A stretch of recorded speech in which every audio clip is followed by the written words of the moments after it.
আসসালামু আলাইকুম। টুম্পাস হেভেন থেকে আমি টুম্পা আছি আপনাদের সাথে। আজকে আপনাদের আমি তৈরি করে দেখাবো গোটা মুরগির রোস্ট, আর সাথে থাকবে পোলাওয়ের রেসিপি। ঝরঝরে পোলাও কীভাবে রান্না করা যায় সেই টিপসটা আমি শেয়ার করব। আমি এখানে নিয়ে নিয়েছি একটি মুরগি, এটা 1.5 কেজি ওজন হবে।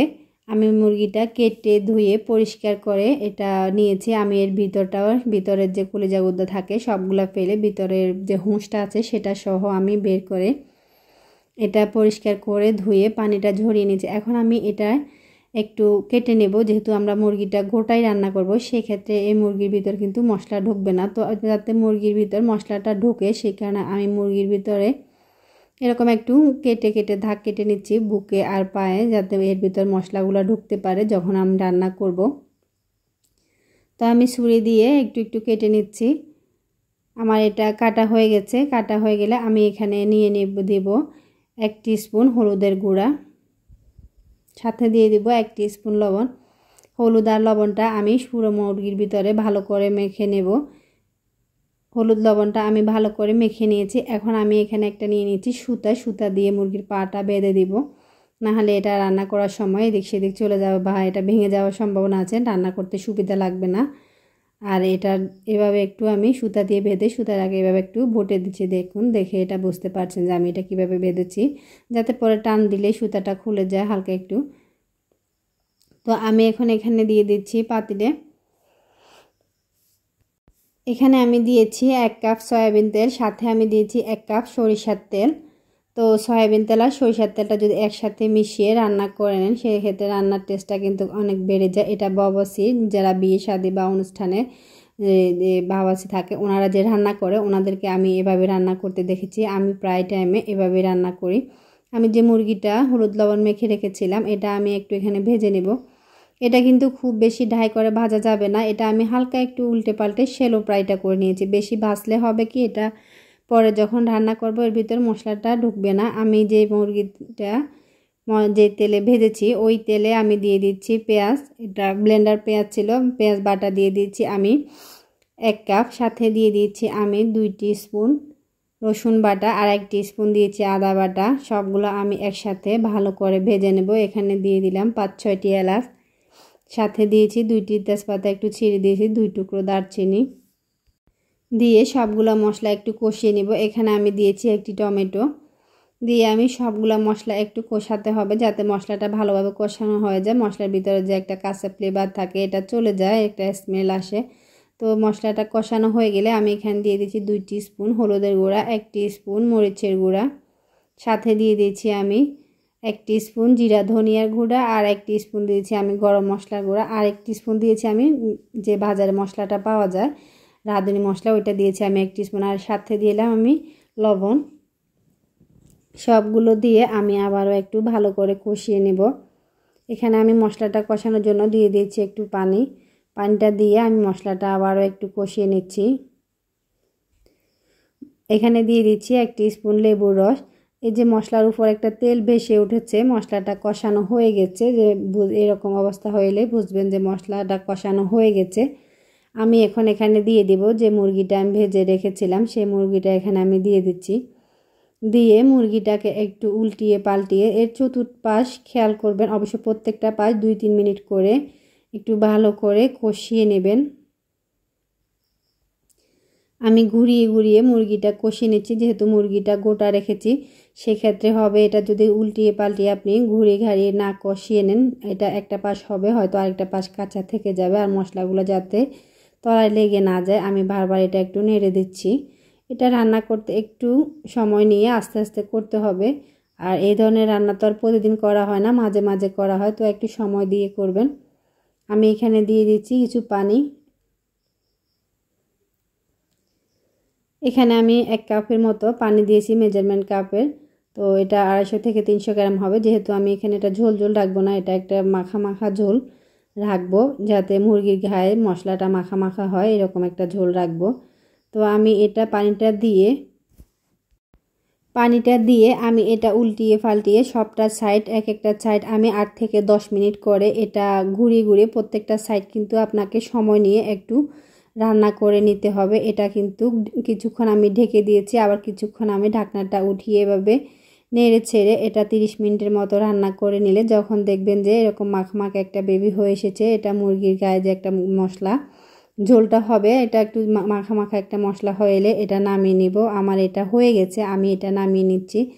আমি এখানে একটা পাতিল দিয়ে দিলাম, এই পাতিলে আমি কিছু তেল দিয়ে দিব। আমি যে পোলাওটা রান্না করব এই কারণে পোলাওর জন্য দিয়ে দিয়েছি কিছু রান্নার তেল, সাথে দিয়ে দিচ্ছি আমি কিছু সরিষার তেল। এখানে আমি সরিষার তেল আর সাদা তেলটা মিলে দিয়েছি 1 কাপের মতো হবে। তো আমি এখানে একটু পেঁয়াজ বেরেস্তা করে নিয়েছি, জাস্ট সামান্য একটু, যে আমি পোলাওটা যখন ডেকোরেশন করব এটার উপরে দেওয়ার জন্য। তো এখানে আমি দিয়ে দিলাম 1/2 কাপ পেঁয়াজ। পোলাও রান্নায় কিন্তু খুব বেশি পেঁয়াজ দেওয়ার দরকার নেই, এখানে ছোট কাপের 1/2 কাপ পেঁয়াজ আছে, পেঁয়াজটা বেশি দিলেও পোলাও টেস্টটা নষ্ট হয়ে যায়। সাথে আমি এখানে দিয়ে দিচ্ছি 1 টিস্পুন আদা কুচি। আদাটা আমি এভাবে কুচি করে নিয়েছি, এটা এভাবে দিলে যখন পোলাওটা খাবেন এটা মুখে পড়লে ভালো লাগে। যদি কেউ পছন্দ করেন তাহলে স্কিপ করবেন। আর মুখটা ফুটিয়ে আমি এখানে 4-5টি নিয়েছি এলাচ, 2টি তেজপাতা আর দিয়েছি 1 টুকরা দারচিনি দিয়ে সবগুলো আমি একটু ভেজে নেব, একটু স্মেল আসা পর্যন্ত হালকা একটু ভেজে নেব, বেশি লালচে করে ভাজবেন না, সেক্ষেত্রে কালারটা কিন্তু নষ্ট হয়ে যাবে। এখন আমি দিয়েছি পোলাও চালগুলা, এটা আমি ভালো করে নেড়ে ছেড়ে ভেজে নেব। পোলাওটা ঝরঝরে হওয়ার জন্য আপনার 2টা টিপস বেশি মনে রাখতে হবে। একটা হচ্ছে আপনার চালটা খুব সুন্দরভাবে ভাজতে হবে, আর একটা টিপস হচ্ছে আপনি পানির পরিমাণটা সঠিক রাখবেন। আমার এখানে আমি 2.5 পট চাল নিয়েছিলাম আর আমি 2.5 কাপ নিয়েছি, তো সেক্ষেত্রে আমি 5 কাপ। যে পাত্রে আপনি চালটা নেবেন ওই পাত্রে যেটা দিয়ে মেজারমেন্টটা করবেন সেই সেম মেজারমেন্টটা আপনি খেয়াল রেখে ডাবল পানি দিয়ে দিবেন। এটাই মনে রাখলে হয়, এই টিপসটাই মনে রাখলে পোলাওটা সবসময় ঝরঝরে হয়। আর পোলাওটা যখন 80% সিদ্ধ হয়ে আসবে তখন কি করবেন, এটা দমে দিয়ে দিবেন। দমে না দিলে অসুবিধা নাই, একটু চেপে ঢেকে একটা পাশে রেখে দিবেন। আমি যে পানিটা দিয়ে দিয়েছি এটা একটু গরম পানি করে দিয়েছি। আমি আগে বলেছি আমি 5 কাপ দিয়েছি পানি, যেহেতু আমার এখানে 2.5 কাপ ছিল চাল। আমার বাসায় পোলাও আর এই যে গোটা মুরগির রেসিপিটা প্রতি মাসে অন্তত একবার হলেও হয়, বা 2-1 মাস পর হলেও এটা হয়। যখনই কোনো মেহমান আসে আমি এটা করি, আর আমার ছেলে মেয়ে কয়েকদিন পর বাহানা করে এই রেসিপিটি করার জন্য। তো আপনাদের যদি ভালো লাগে আপনারা অবশ্যই আপনাদের ফ্যামিলির সাথে শেয়ার করবেন। যখন বাসায় হচ্ছে ফ্যামিলি মেম্বার বেশি থাকে, আজকে আমি যেটা রান্না করছি এটা আমরা 8 জন, দুপুরে আমি 8 জনকে এটা পরিবেশন করব। আমরা 8 জন লোক আছি খাওয়ার, তো সেই ক্ষেত্রে আপনারাও যদি ফ্যামিলি মেম্বার একটু বেশি হন বা কেউ বেড়াতে আসে তখন অবশ্যই এইটা করতে পারেন। অবশ্যই ভালো লাগে সবাই মিলে যখন একসাথে খায়। আমি এটা যখন ডিশে নিই আমি এখানে দিয়ে দিচ্ছি কিছু গাজর, এটা আমার ফ্রোজেন গাজর ছিল, আমি এটা একটু ডিপ ফ্রিজ থেকে নামিয়ে দিয়ে দিয়েছি। এটা দিলে একটা সুন্দর লাগে, কেউ না চাইলে দিতে না পারেন, এটা অপশনাল। আমি এখানে দিয়ে দিচ্ছি 1 টিস্পুন ঘি। ঘিটা অবশ্যই ব্যবহার করার চেষ্টা করবেন, আমি কিন্তু আগে ঘিটা দিই নাই। আর এই চালটা কিন্তু পুরো সিদ্ধ হয় না, এটা 80%-এর মতো সিদ্ধ হয়েছে।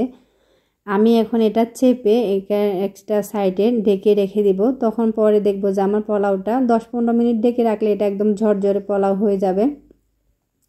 একটু হাতে সময় থাকতে রান্না করে নেবেন, যাতে এটা 5-10 মিনিট একটু সাইডে রাখতে পারেন, বা 15 থেকে 20 মিনিট রাখলে একটু বেশি ভালো হয়। তো এটা ঘিটা যেহেতু আমি আগে ব্যবহার করি নাই, পরে ব্যবহার করেছি, যে ঘিয়ের একটা স্মেল আসে। এতক্ষণে আমার পোলাওটা রেডি হয়ে গেছে আর মুরগিটিও হয়ে গেছে। আমি এখন এগুলা পরিবেশন করে নিচ্ছি। রেসিপিটি ভালো লাগলে লাইক, কমেন্ট, শেয়ার করবেন, সাবস্ক্রাইব করে চ্যানেলের পাশে থাকবেন। আর যদি আপনি ভিডিওটি ফেসবুক পেজ থেকে দেখে থাকেন অবশ্যই পেজটাকে ফলো দিয়ে রাখবেন। আমি সবগুলা পোলাও আর মুরগিটা একই ডিশে সার্ভিং করে নিচ্ছি। আমার বাসায় যে 8 জন সদস্য আছে আমরা সবাই একসাথে খাবো, আমি কিন্তু এটা আলাদা সার্ভ করব না আর আলাদাভাবে খাবো না। তো আমি এই কারণে সবগুলা একই ডিশে পরিবেশন করে নিচ্ছি। আমার এই যে পোলাওটা এটা 100% সিদ্ধ হয়ে গেছে, দেখেন এখানে কোনো শ্বাস নেই। যখন আমি এটা দমে দিয়েছিলাম একটু শ্বাস ছিল, 10-15 মিনিট এরকম দমে দিলে দেখবেন ঝরঝরে একটা পোলাও রেডি হয়ে যাবে। একটু হাতে সময় নিয়ে তৈরি করবেন। এই যে আমি দিয়ে দিলাম এখানে গোটা মুরগিটি। আমাদের এই অঞ্চলে গায়ে হলুদের রাত্রে কনেকে মেহেদির আগে, যখন মেহেদি লাগানো হয় এর আগে এরকম একটা ডিশ দেওয়া হয়, যেখানে এরকম একটি মুরগি থাকে আর সাথে থাকে একটা এই পোলাও আর সাথে কিছু ডিম দেওয়া হয়। তো সেই ডিশটি আমি আজকে আপনাদের সাথে তৈরি করে দেখানোর চেষ্টা করেছি। আসলে এটা আমি ওইটা মাথায় রেখে করি নাই, তবে এটা দিত, আমরা খেতাম। আমার বিয়ের সময় ওইটা দেওয়া হয়েছিল, তো সেক্ষেত্রে এটা মনে পড়ে গেল, আপনাদের সাথে একটু বললাম। আসলে আমার বাসায় এটা প্রায় আমি তৈরি করি, কখনো যদি মেহমান আসে বা আমার ছেলে মেয়ে এমনি কয়েকদিন পর পর এটা খাওয়ার জন্য বাহানা করে, আর আমরা এটা এভাবে একই ডিশে খাই। সবাই মিলে কোনো কিছু খাওয়ার মজাটাই আলাদা। কেউ যদি না থাকে, আমি আমার ছেলে মেয়ে আমরা একসাথে বসে এই ডিশটা পরিবেশন করি।